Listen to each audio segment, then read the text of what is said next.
How's it going, my truant people? Dr. Slacking, the Slacking Doctor, back on Pokemon Showdown for week 2 of the PEBA up against my man Oscar and his Seafolk Suicunes, I believe is his team name. This is obviously off the back of our last week match against Isaac. If you haven't seen that, please go and check that out, because in my opinion that was the best battle we've ever uploaded to the channel, so you definitely want to see that if you haven't already.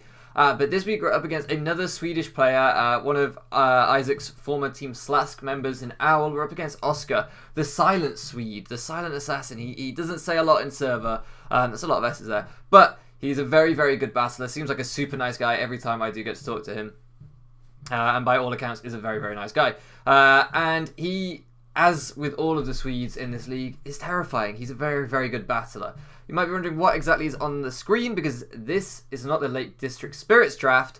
This is his team, the 6 that I thought were probably most likely to come against me. I did this last week for Isaac. That battle hasn't yet gone up for you guys to see, so I don't know if you liked it, but I thought it was a good idea doing this, putting up the sets that I thought was most likely to come.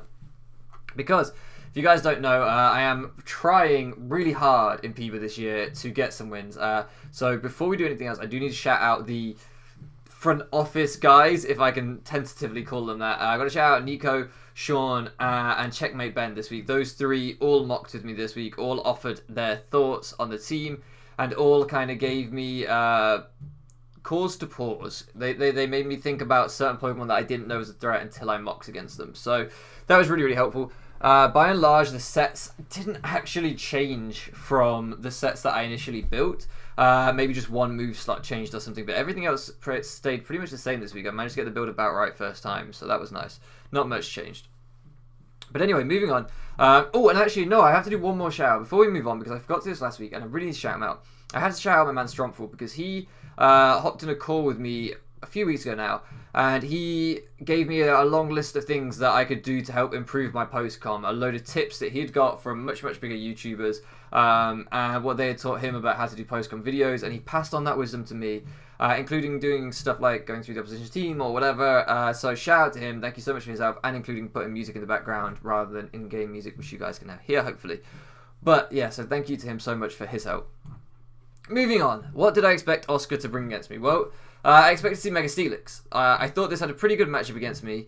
Not a great matchup, because I have things like Nidoking, I have things like Jellicent. I could definitely handle Mega Steelix.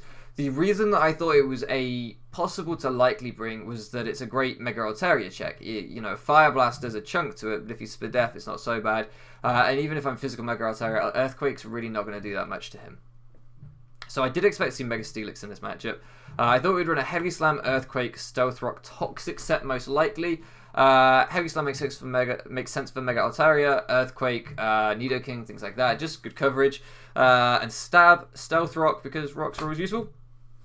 And Toxic just for things like the Jellicent, potentially switching in to try and wear them down. Then I expected him to probably bring his Dragonite. He ran Bulky Dragonite week 1, and I know Oscar likes to find his pocket with sets that he likes, and he likes to just stay in that kind of pocket and keep using them, recycling sets that he has success with. So I did wonder if he might bring Bulky Dragonite again, but fast offensive Dragonite had a better matchup against me, so that was really why have I got inner focus on there, because I didn't bother to change it. So I really expected to see a fast offensive setup Dragonite in particular. I thought it might be something along the lines, this is Z user as well, I should note that. I expect to see something along the lines of like a Dragon Dance, definitely expect to see Earthquake on it, possibly Z Fly, because that was hit everything pretty well that Earthquake couldn't hit. I thought maybe a Z Earthquake, that could have been a bit of a problem. And Dragon Claw, Outrage, or Thunder Punch as the last move. Thunder Punch for things like the Mandibuzz and the Jellicent, but if he was running Z Fly, then he hit those pretty hard anyway. So I did expect to see something along these lines. Maybe, you know, Thunder Punch over Fly, but something roughly like that, you know, with a fast offensive build. But we weren't entirely sure on this, because this might have been his best defogger as well. If he didn't bring something like the Rotom Mow or the Hitmontop, this might be his best form of removal. So, Rotom Flying, in fact. Yeah, the Flying Rotom Fan. Then I was almost certain that Spec Swallow would come, just because Checkmate Ben actually used this in a prep against me, and I hadn't seen it up until that point in my preps, or if I had, it hadn't caused me any issues. And then I realized that barring Metagross on my draft, Pretty much everything took 50% from a boom burst. It's ridiculous. This thing just two-shot, or with the builds I was bringing at least, which you guys will see in a second. Boom burst pretty much two-shot everything. So Swallow was a huge problem for me. But especially as if it locked into Heat Wave on my Metagross, then that got two-shot as well. Okay, I would have a neat switch out, but that would be a problem. Expect to see Boom Burst, Heat Wave, U-Turn, throw on a fourth move, whatever you want, Toxic, Whirlwind, Tailwind, I don't know, you wouldn't run Whirlwind to be fair, but I expect Swallow, Hidden Power probably, but I don't really have any 4x weaknesses, so I'm not sure what Hidden Power you would run against me. I don't know, something along those lines anyway. Essentially, Specs Boom Burst, plus maybe U-Turn and Heat Wave for the Steel types. I figured he'd run Modest against me, because I don't have anything that gets near there. My fastest thing on my draft is Durant at 109, so he didn't really need the extra speed. He could run Modest, so I just knew this thing was going to hurt like hell.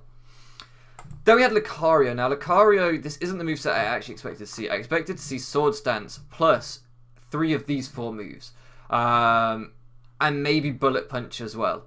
I thought that Extreme Speed put in a lot of work against my team. Earthquake was really good coverage against my team for things like the Nidoking and the Metagross that otherwise could do a chunk to Lucario, could kind of handle it a little bit better.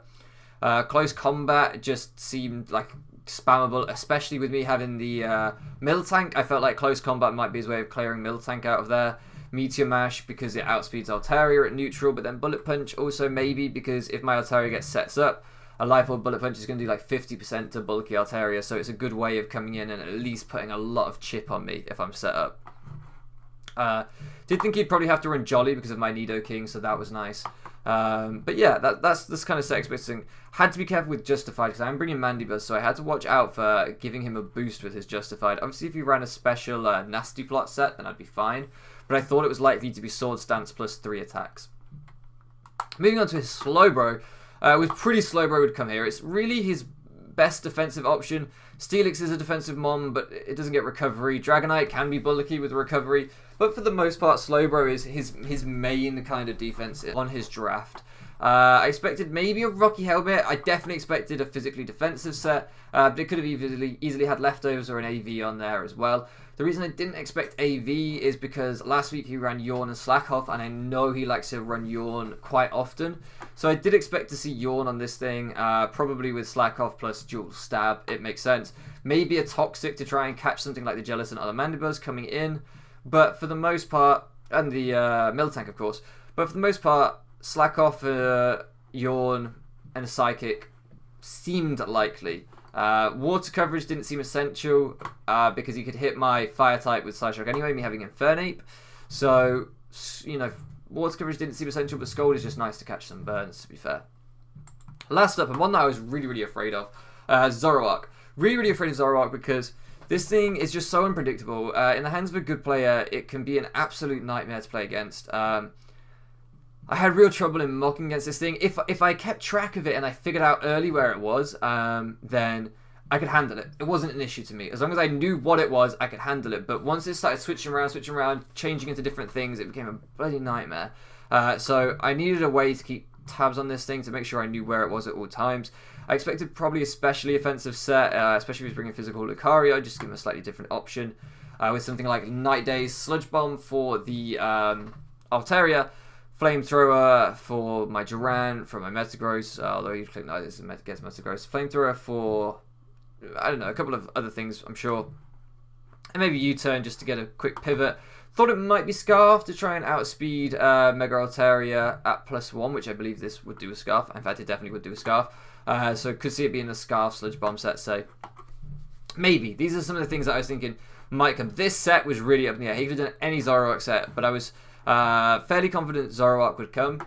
In prep, I faced a lot of setup Zoroarks, and they were pretty scary too, so I wouldn't have been surprised to see like a Nasty Plot or Sword Stance set. I'm pretty sure he gets access to both. I think I prepped against both. The other things on his draft were Sylveon, but Sylveon had a really bad matchup against me because Metagross just handled it, Durant would destroy it, Nidoking even put pressure on it. However, Sylveon is his main kind of support for things like the Steelix and stuff with passing those wishes around, so I wouldn't be surprised to see it there, and if it got some Calm Minds up, it could potentially be a problem. So I wouldn't have been shocked to see the Sylveon, but I didn't feel it had a great matchup. Then Rotom Fan I thought could come as well, but it didn't do a lot. Other things on his draft. That's pretty much everything that I can remember. Araquanid. I thought Araquanid could come and could set sticky webs. It could be like Liquidation, Sticky Web, Crunch for the Jellicent, and like Lunge or Leech Life. Maybe Toxic thrown on there too. They were the kind of things I was expecting to see. I actually thought that Araquanid had a very good chance of coming over one of these 6. I just didn't know which. Maybe Mega Steelix, to be fair, but these were the kind of things I was worried about anyway. Araquanid didn't really scare me, so that's why I guess I wasn't that worried about that. So moving on from that, let's talk about the team that we brought and why we brought it. You can see straight away that we have Jellicent here. We have Dutchman making his return. Did super well in week 1, but just got nuked out very early on, which was unfortunate. Caught a Z move, I believe, a Z Shadow Ball from the Latias, but it did shut down the Latias, so it did its job. We're running actually an identical set, but we've got Scold instead of Surf this week. Wow, I didn't realize this was identical, but literally an identical set. Scold, Taunt, Toxic, Recover. Scold is really nice for things like the Lucario, for things like the Zoroark.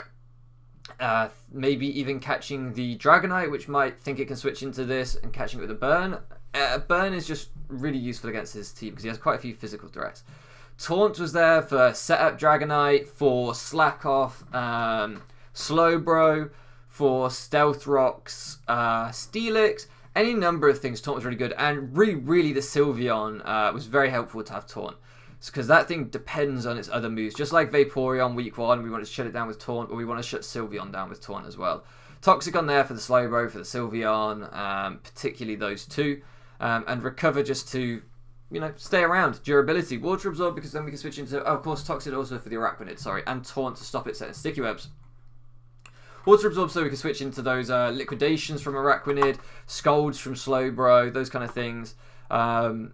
Nearly max defense, just summon speed so that we could get a Taunt off on Sylveon, because Sylveon is base 60 as well. So I just put enough in speed that I thought there's no way he speed creep. I'm very careful when I speed creep things that every week I just put a different amount over it so that if people are watching my prep, the next person who has a base 60 mon can't think, oh, well, I'll just put 30 in and then I'll outspeed him or 40, whatever the next thing is, 32, I don't bloody know. Whatever the next point is, let's have a look. I should know that. I shouldn't, yeah, 32. So the next person got to go, 32. I always try and speed creep by varying amounts each week.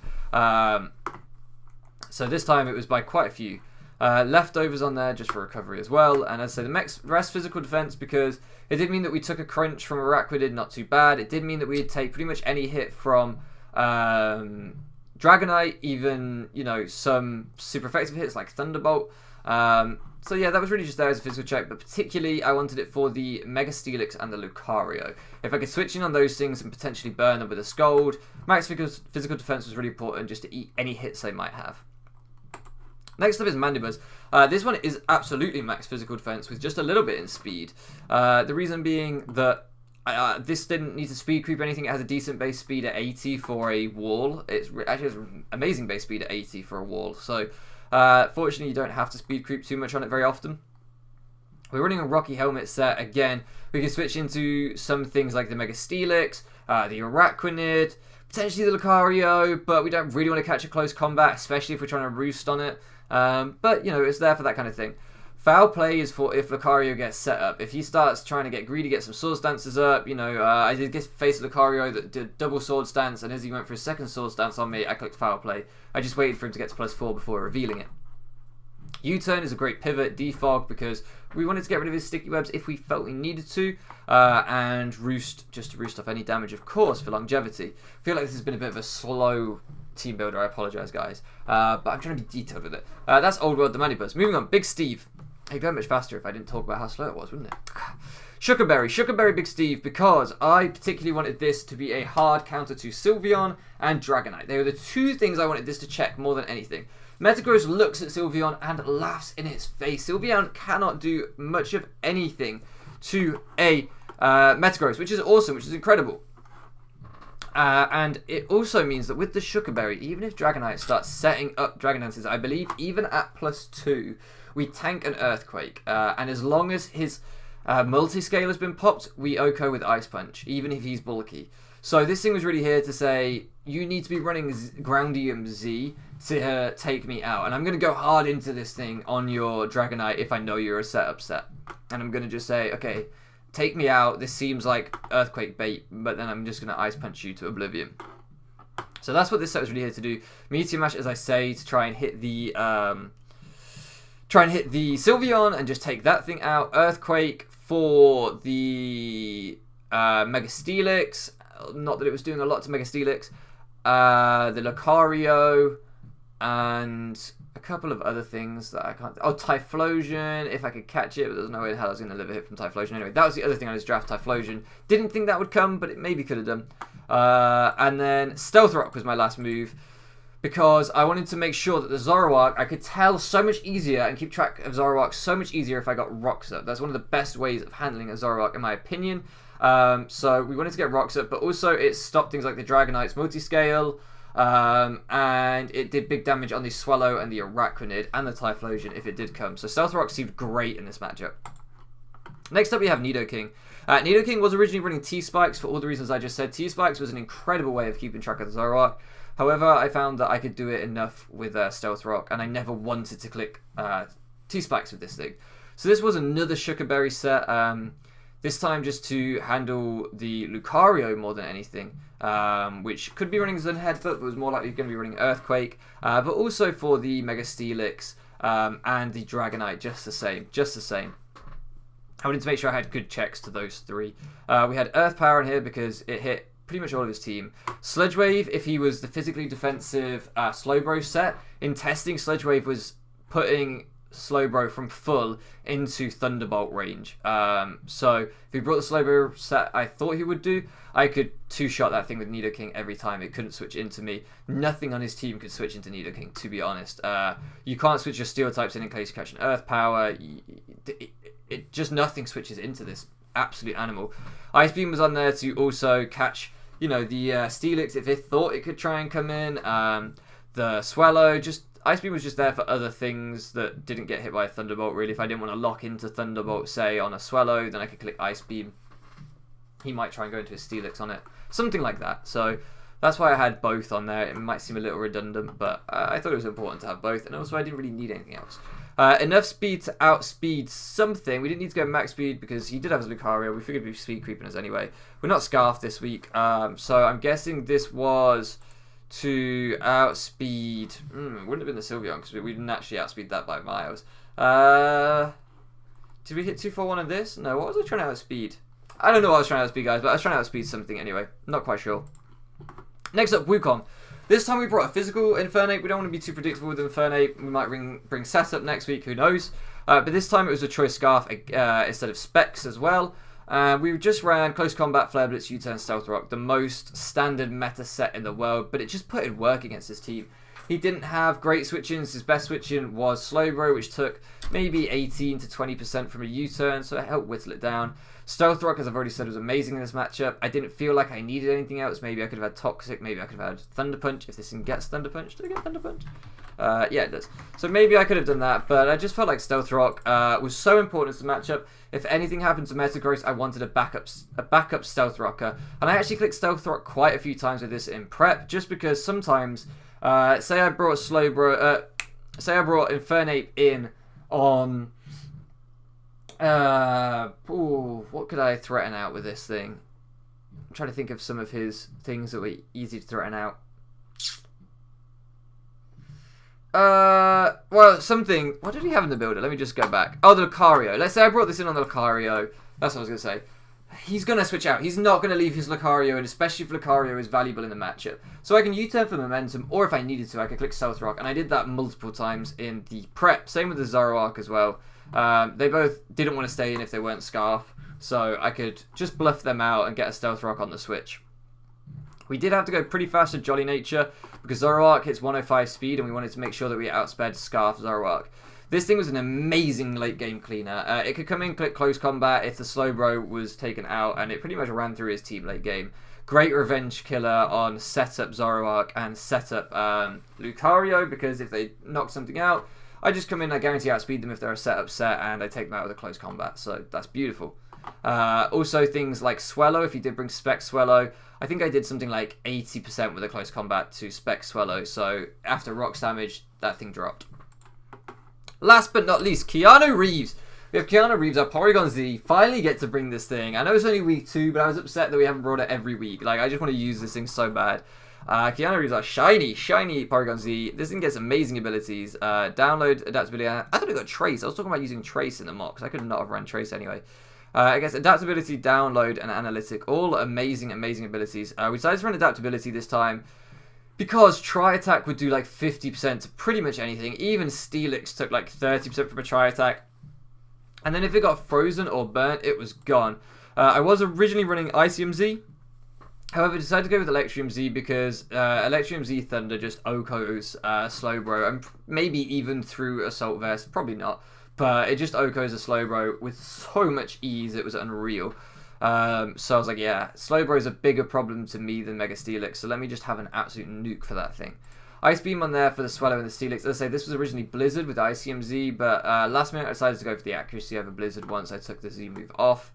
And then Trick Room. This is really fun. We actually had a negative speed nature with max special attack and big HP investment, because if he decided to set webs, it was a bit of a problem. Not a massive problem, but a bit of a problem. But what I could do is I could set up Trick Room, and if, say, the Slowbro had been taken care of, and he had Zoroark, Lucario, and something else left that didn't hit me that hard, Nidoking just swept. Nidoking, once it had its speed dropped by webs, it just swept under Trick Room. I just set Trick Room, died the next turn, got 3 turns of Trick Room with Nico, and just killed everything. Nico was a monster in this matchup, so that's why I decided to run that. I think it's a fun way of countering webs sometimes, to bring your own Trick Room setter, so you actually benefit from their webs. I think it's a bit cheeky. So yeah, that was the kind of idea behind that.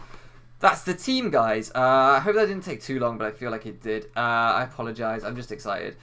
Without saying any more, let's just get into battle and see what happened. So here we are, guys, and you can see at team preview that there's a few things missing and a few things that have come. So the Araquanid did come over the Mega Steelix, and the Sylveon did come as well. Now, the rest of the team, the other 4, are pretty much what we were expecting to see, but we still don't know the sets. He did bring, I forgot to say, Guts Swallow in week 1. So I wasn't entirely convinced he'd bring Specs. It had the better matchup, but as I say, I know that Oscar likes to keep the same build sometimes, so I wasn't entirely sure there. Dragonite, if it was the same build, would be a bulky Roost set. So I was looking at this matchup. What else did it come for the Sylveon? The Zoroark. That's it. The Zoroark didn't come for the Sylveon, which I was so relieved. It made my life just easier. Not even that Zoroark put in so much work against my team, more that it was just a pain in the ass to deal with. It was just it just made my life difficult, so I was glad to not see that here. Anyway, looking at team preview, my plan was always to lead off Scarf Infernape. Having a Scarf U-turner that outspeeds everything on his team, barring a Scarf Swallow, which Scarf Swallow wouldn't make a lot of sense against me at all.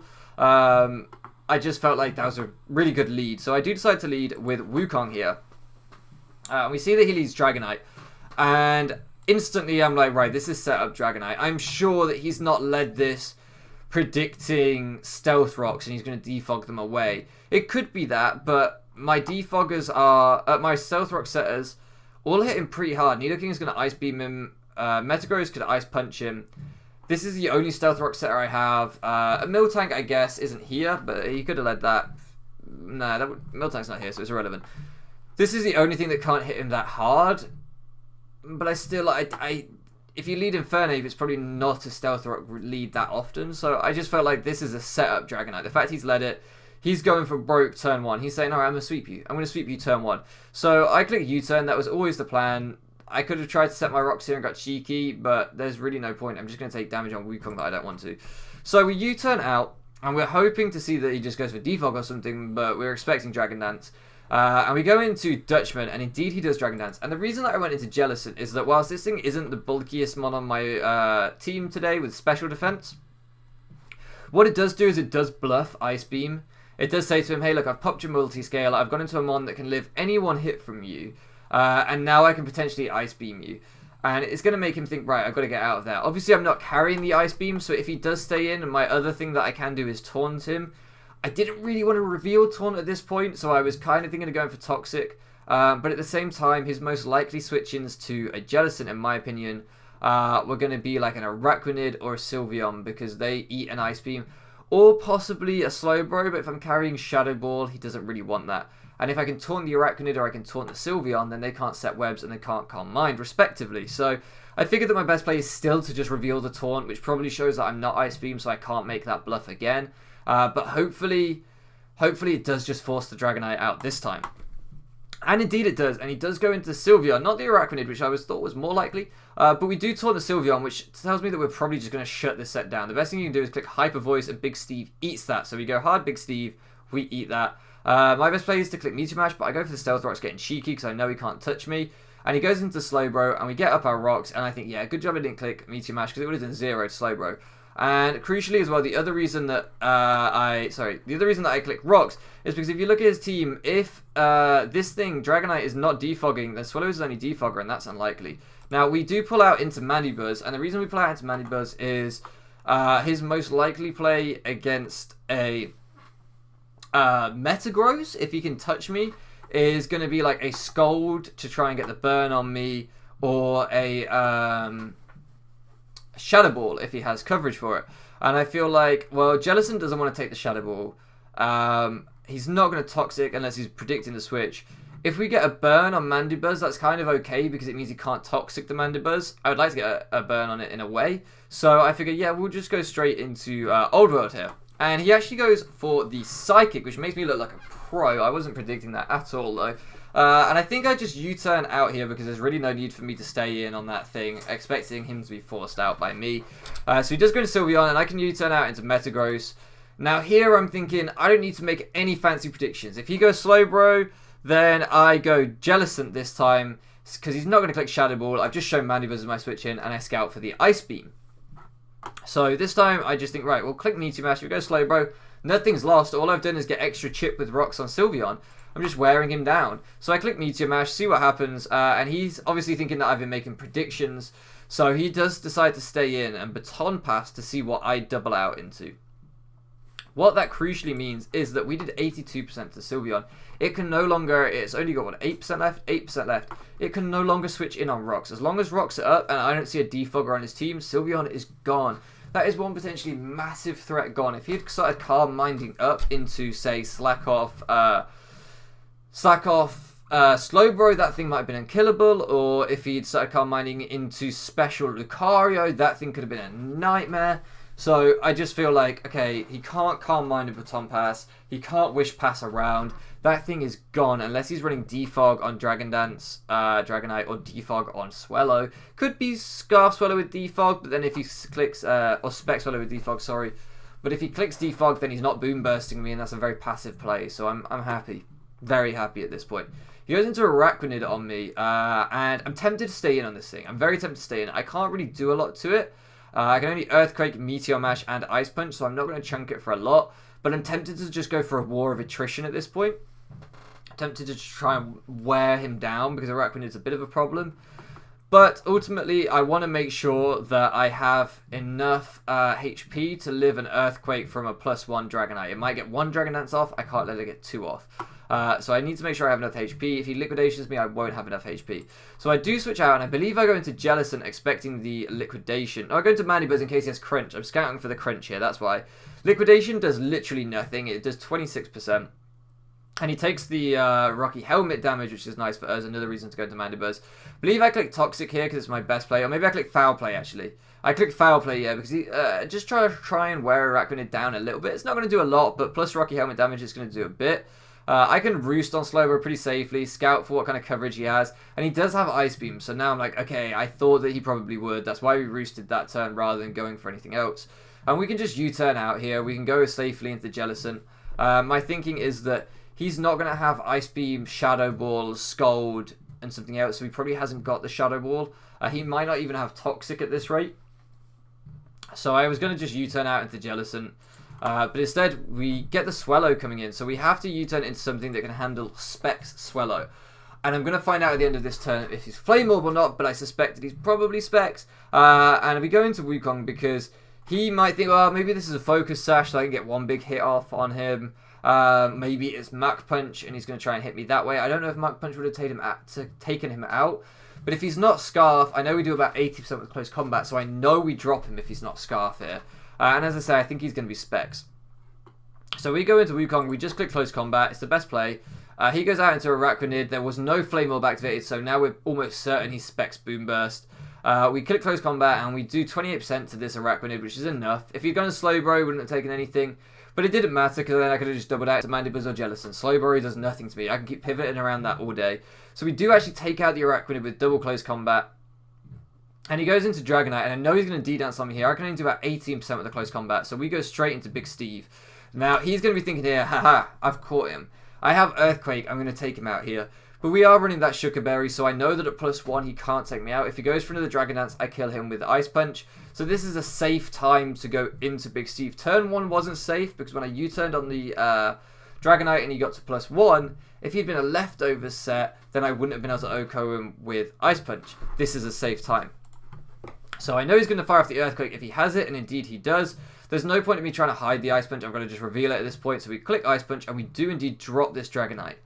At this point, Big Steve's work is done. Sylveon dies to Rocks, and we've taken out Dragonite, so Big Steve really isn't that necessary here anymore. That means that when he comes in with Swallow and clicks Boom Burst, I'm just going to stay in and let Big Steve go down. He's done his bit. He's put in the most work here, wearing things down. I go back into Infernape. I know I'm close combat Scarf, so he can't touch me. I click it again, as I say, because there's no reason not to. He goes in Slowbro. Fine. I can pivot around this thing, just like I said earlier. That's not an issue. So, expecting him to scold on me, I go out into Jellicent. It seemed like his best play on Infernape, and indeed he does scold. We get the Water Absorb. He can't touch me. Now, at this point, I don't think he has Shadow Ball. So, I scold, expecting him to go into Lucario, maybe, or into Swallow on the Toxic or something like that, just to get some big damage off on me and wear my team down. And I don't want to give him a free switch. When he doesn't go out, I decide, okay, I'm going to Toxic, because maybe he's just going to stay in. He's not trying to get the free switch. Here I feel I have to recover, so I do just recover. He could have switched here and I would have been in a bit of difficulty, but I wanted to make sure that I was at full. That way I could live like a Specs Boom Burst anyway. He just goes for another Psychic, and I'm praying that he doesn't get the drops, because I believe Psychic drops your Spadef, which I don't want to happen. And I actually go for the Taunt here to make sure he can't slack off on me. But he doesn't. He goes for the Psychic, so I'm thinking, maybe he doesn't have slack off. Maybe he doesn't. The Toxic damage is really racking up. And here I click Scold again, I believe, because I don't want him to have another free switch. He stays in, and I'm like, this is fine. Like, I know you're going to switch out at some point, but at least I'm pressuring you and wearing you down. Rocks plus Toxic is really going to stack up. So here he has to switch or lose the game, or lose his Slowbro to Toxic damage racking up. So I expect him to go into Sylveon. I expect this is the play to make, where earlier I thought he might try and get something in for free on a Recover. Here I'm pretty sure he's going to go Sylveon, so I just click Recover. It's a passive play. It means he could have gone Swallow, or he could have gone Lucario and got big damage off on me. But it made more sense for him to get the free switch into those and not risk me catching them with a Scold at this point. So I do just click Recover, expecting Sylveon to come in. Indeed it does. We get the Recover off nicely, and now I'm thinking, okay, if Swallow comes in, I think I take about 70 or 80%, but at least I'll take him out. So I take about 70%, but I can take him out with a Scold, so that's pretty nice. He's going to go into his Lucario here after we drop the Swallow, and I think this is going to set up on me, so I have a turn to click Taunt and make sure he doesn't get too much setup. He does get one SD off, but now I can limit him to that, and this is really crucial here. Now I know that Bullet Punch or Extreme Speed even, I don't believe OHKO Infernape. Extreme Speed might, but then it won't OHKO Nidoking. There's various things that I can switch into depending on what he's running here that 100% take out this Lucario and don't get taken out by this Lucario. And that's really, really important. If he got to +4, he could have maybe just swept me with like E-Speed, Thunder Punch. We couldn't risk that. That did happen in one of my prep battles. I did get swept late game. So it was really important that I taunt here and limit his boosts. Next turn, I believe we just go for the Scold, because I don't actually mind if I lose Dutchman here. It gives me a free switch and something that can one-shot this thing. So we go for the Scold, and it actually does big, big damage, which really, really impressed me. He's clicking Bullet Punch, which surprised me. It's only doing 20%, so I know we live another one. I don't want to risk him being able to set up any more, though, so I do just click Scold again. And the Lucario drops. I'm guessing he didn't have Thunder Punch or Earthquake or anything that could hit me harder than Bullet Punch. It must have just been like Bullet Punch, Extreme Speed, Don't know. I don't know what his last move was. Maybe like sub or something. So I'm not sure. I'm guessing it must have been E-Speed Bullet Punch because E-Speed couldn't touch me, of course.